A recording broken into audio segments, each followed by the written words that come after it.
Welcome back to Super Bright Engineers. Like பண்ணுங்கள், share பண்ணுங்கள், subscribe பண்ணுங்கள். Let's go to the video.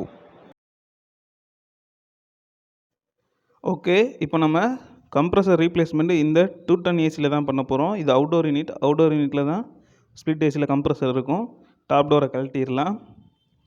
Top டோரை கழட்டினதுக்கப்புறம் கேஸை ரிலீஸ் பண்ணணும், இல்லை ரிகவரி யூனிட் போட்டு கேஸை ரிகவரி பண்ணிடணும். அதுக்கப்புறம் கண்டிப்பான முறையில் எலக்ட்ரிக்கல் கேபிள்ஸை டிஸ்கனெக்ட் பண்ணணும். ஓகே, எலக்ட்ரிக்கல் கேபிள் இருக்குது பாருங்கள், அதை டிஸ்கனெக்ட் பண்ணிடுவோம்.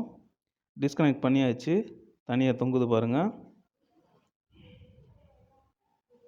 ஓகே, பவர் சப்ளையை டிஸ்கனெக்ட் பண்ணியாச்சு. இப்போது பேனல்ஸை ரிமூவ் பண்ணலாம். ஃப்ரண்ட் பேனலை ஒவ்வொரு ஸ்க்ரூவாக கழட்டி ரிமூவ் பண்ணிடலாம்.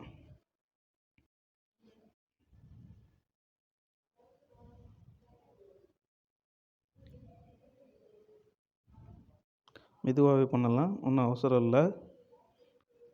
அப்படியே எடுத்து ஒரு ஓரமாக வச்சிடலாம். எல்லாம் கம்ப்ரஸர் ரீப்ளேஸ் பண்ணதுக்கப்புறம் பேனலை அசம்பிள் பண்ணிக்கலாம். ஓகே, இப்போது ஃபேன் நமக்கு டிஸ்டர்பன்ஸ் ஆச்சுன்னா அந்த ஃபேனையும் கூட கழட்டிடலாம். ஒரு நிமிஷத்தில் கழட்டிடலாம். கீழே 2 ஸ்க்ரூ மட்டும்தான் இருக்கும், அதை ஈஸியாக ரிமூவ் பண்ணிடலாம். ஓகே, ஃபேனை ரிமூவ் பண்ணியாச்சு. அடுத்ததாக சக்சன் லைனு, டிஸ்சார்ஜ் லைன் இருக்குது. சக்சன் லைனையும் டிஸ்சார்ஜ் லைனையும் இப்போது டிஸ்கனெக்ட் பண்ணணும். அதுக்கு டீப்ரேசிங் ஹீட் பண்ணி டீப்ரேஸ் பண்ணணும். ஓகே, கன்னை எடுத்துக்கலாம். இப்போது சக்சன் லைனை டீப்ரேஸ் பண்ண போகிறோம். நல்லா ஹீட் பண்ணணும். கண்டிப்பான முறையில் அந்த தகரத்தை இல்லை ஏதாவது ஒரு தகரத்தை வைக்கிறது நல்லது.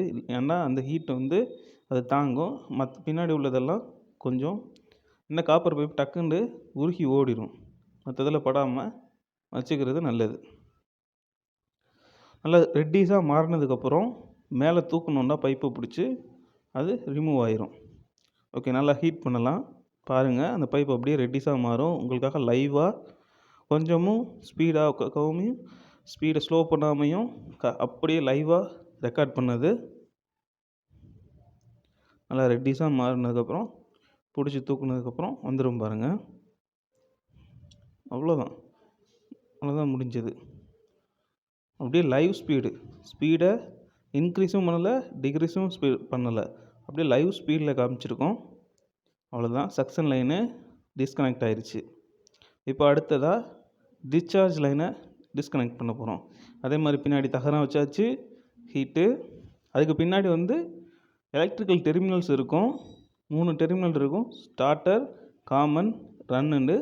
அதை கண்டிப்பான முறையில் ஈர துணியை வச்சு மூடிடணும். அப்போ தான் நல்லது, இல்லை அது எரிஞ்சு போகும். ஓகே, இப்போவும் இதை ஹீட் பண்ணிவிட்டு நல்லா சிவப்பு நேரத்துக்கு ஹீட் பண்ணிவிட்டு பிடிச்சி தூக்கணுன்னா டிஸ்கனெக்ட் ஆயிரும். ஓகே, ரெட்டிஸாக மாறிடுச்சு. இப்போ நம்ம சக்சன் லைனை தூக்கலாம்.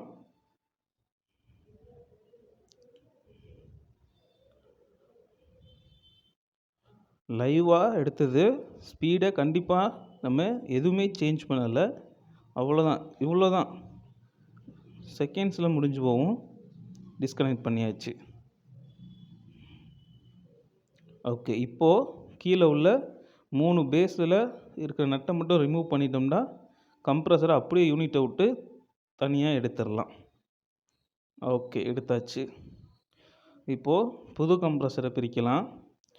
புது கம்ப்ரஸர் நம்ம வாங்கியிருக்கிறது ஹிட்டாச்சி. கம்ப்ரஸரை ஓப்பன் பண்ணலாம்.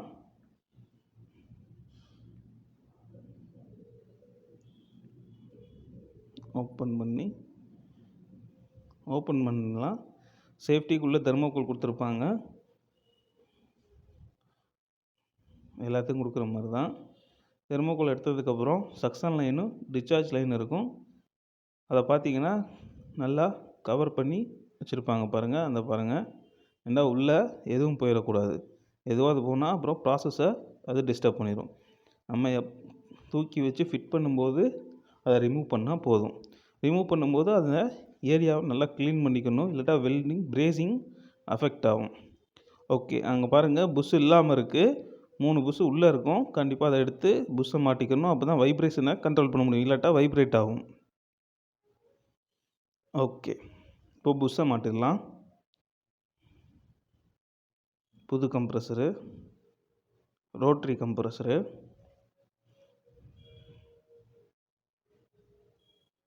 ஓகே. புஷ்ஷை மாட்டியாச்சு பாருங்கள். இப்போது அந்த 3 போல்ட் இருக்குது பாருங்கள். 3 போல்ட்லேயும் கரெக்டாக உட்கார வச்சிடணும். சீட்டிங் கரெக்டாக இருக்கணும். புஷ்ஷும் கரெக்டாக லெவலாக இருக்கணும். இப்போ தான் வைப்ரேஷன் இல்லாமல் இருக்கும்.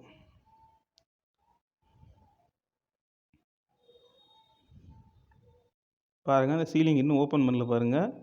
வெல்டிங் பண்ணும்போது தான் அந்த சீலிங்கை ஓப்பன் பண்ணணும். சக்ஷன் லைன்லையும் டிஸ்சார்ஜ் லைன்லையும். இப்போ ஓப்பன் பண்ணி அதை க்ளீன் பண்ணியிருக்கோம் பாருங்கள். நல்லா க்ளீன் பண்ணிடணும். அதில் அந்த ஸ்டிக்கர் எதுவும் இல்லாமல். ஓகே. இப்போ அழுத்தி உள்ளே பிடிச்சிட்டு ஹீட் பண்ணிவிட்டு பிரேசிங் ராடை வச்சு பிரேஸ் பண்ணோன்னா அந்த பிரேசிங் ராடு வந்து உருகி அந்த ஃபுல்லாக ஃப்ளோவாகி சாலிட் ஆயிடுச்சுன்னா பிரேசிங் கம்ப்ளீட் ஆகிரும். இப்போது நல்லா ஹீட் பண்ணலாம். நல்லா அழுத்தி பிடிச்சிக்கிறணும். கொஞ்சம் லைட்டாக சக்ஷன் பைப் வந்து உள்ளே போகணும். அந்த அக்குமுலேட்டர் சக்ஷன் லைனில் உள்ளே போகணும். அதுக்கப்புறம் எப்போவுமே வந்து பிரேசிங் பண்ணுறதுக்கு முன்னாடி காப்பர் பைப்பில் வந்து ஸ்வட்ஜிங் பண்ணுவோம். ஸ்வட்ஜிங் பண்ணிவிட்டு அந்த பைப்பை வந்து உள்ளே விட்டு தான் நம்ம பிரேசிங் பண்ணுவோம். அதே மாதிரி தான் இதுவும் உள்ளே போகணும். இப்போது உள்ளே போயிட்டு நம்ம உள்ளே போயிடுச்சு. இப்போ வந்து பாருங்கள், பிரேசிங் ராட் இருக்குது. பிரேசிங் ராடை வச்சு பிரேஸ் பண்ணுறோம். அது அப்படியே மெல்ட் ஆகி அந்த லைன் ஃபுல்லாக அப்படியே ஃப்ளோ ஆகி சாலிடாக மாறிடும். சாலிடாக மாறிடுச்சுன்னா அதுக்கப்புறம் அது பாட்டில் இருக்கும். ஓகே. ஃப்ளோ ஆகட்டும். ரொம்ப சீக்கிரமே நடந்து முடிஞ்சிடும். ரொம்ப கொடுத்தாலும் எல்லாம் உருகி ஓடிடும். டக்கு டக்குன்னு செய்யக்கூடிய வேலை. அவ்வளோதான், பிரேசிங் முடிஞ்சுது. ரொம்ப சீக்கிரமாகவே முடிச்சிடணும். அதே மாதிரி பிரேசிங் முடிஞ்சதுக்கப்புறம் டக்குன்னு விட்டுறக்கூடாது. அது சாலிடாக ஆற வரைக்கும் கொஞ்சம் டைம் கொடுக்கணும். அதுக்கு நம்ம அழுத்தி பிடிச்சிக்கிட்டு கொஞ்சம் நேரம் வச்சுருக்கிறது நல்லது. ஓகே. கொஞ்சம் நேரம் வச்சுருந்தா அது அப்படியே சாலிடாக கூல் ஆயிரும், சாலிட் ஆயிரும். சாலிட் ஆயிடுச்சுன்னா அதுக்கப்புறம் விட்டுறலாம். பாருங்கள், உடனே எல்லாமே ஹீட் ரெடியூஸ் ஆயிடுச்சு பாருங்கள். ஹீட் ரெடியூஸ் ஆயிடுச்சு. ஓகே. இப்போ விட்டுறலாம். அடுத்தது டிஸ்சார்ஜ் லைனை பார்க்கலாம். டிஸ்சார்ஜ் லைன்லேயும் அதே மாதிரி உள்ளே அமுக்கி பிடிச்சிக்கலாம். உள்ளே அமுக்கிடலாம். அதே மாதிரி ரெட்டிஸ் ஆகிற வரைக்கும் ஹீட் பண்ணலாம். ஹீட் பண்ணி பிரேசிங் ராடை வச்சு பிரேஸ் பண்ணிடலாம். ஓகே. நல்லா ஹீட் ஆகிடுச்சு. இப்போ பிரேசிங் ராடை வச்சு ஹீட் பண்ண வேண்டும். பிரேஸ் பண்ணி முடிச்சிடலாம். நல்லா உள்ளே அமுக்கணும். இன்னும் கொஞ்சம் கூட அமுக்கலாம்.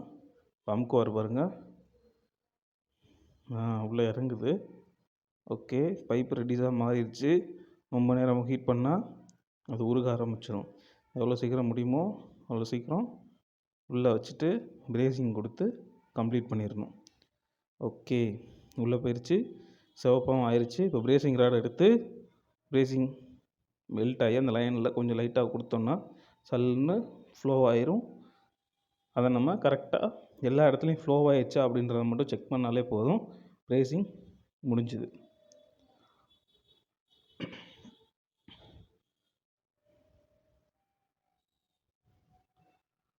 ஸ்பீடு அப்படியே லைவ் ஸ்பீடை இன்க்ரீஸும் பண்ணலை, டிக்ரீஸும் பண்ணலை. அதனால் எவ்வளோ சீக்கிரமாக இந்த பிரேசிங் நடக்குங்கிறத நீங்கள் இதிலேருந்து பார்த்துக்கலாம். முடிஞ்சது பிரேசிங். அவ்வளோதான். கொஞ்ச நேரம் பிடிச்சிருந்துட்டு அது சாலிடாக கொஞ்சம் கூலானோடனே விட்டுறலாம்.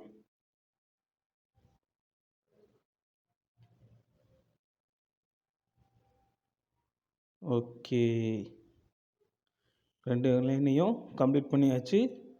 நல்லா பாருங்கள், நல்லா ஃபிக்ஸ் ஆயிடுச்சு. இப்போது அதை கவர் பண்ணி இந்த டெர்மினலை கவர் பண்ணி இந்த துணியை எடுத்துடலாம். மறுபடியும் ஈரத்தில் முக்கி அந்த ஜாயிண்ட்டை கொஞ்சம் லைட்டாக கூல் பண்ணலாம். வெட்டட் கிளாத்தை வச்சு. அதுக்கப்புறம் விசுவலாக செக் பண்ணிக்கணும் ஜாயிண்ட்டை. எந்த ஒரு டிஃபெக்ட்டும் இல்லைன்னு செக் பண்ணோம்னா ஓகே. அவ்வளோதாங்க, முடிஞ்சிருச்சு. Okay, thank you. Leave your comments in comment section. Thank you.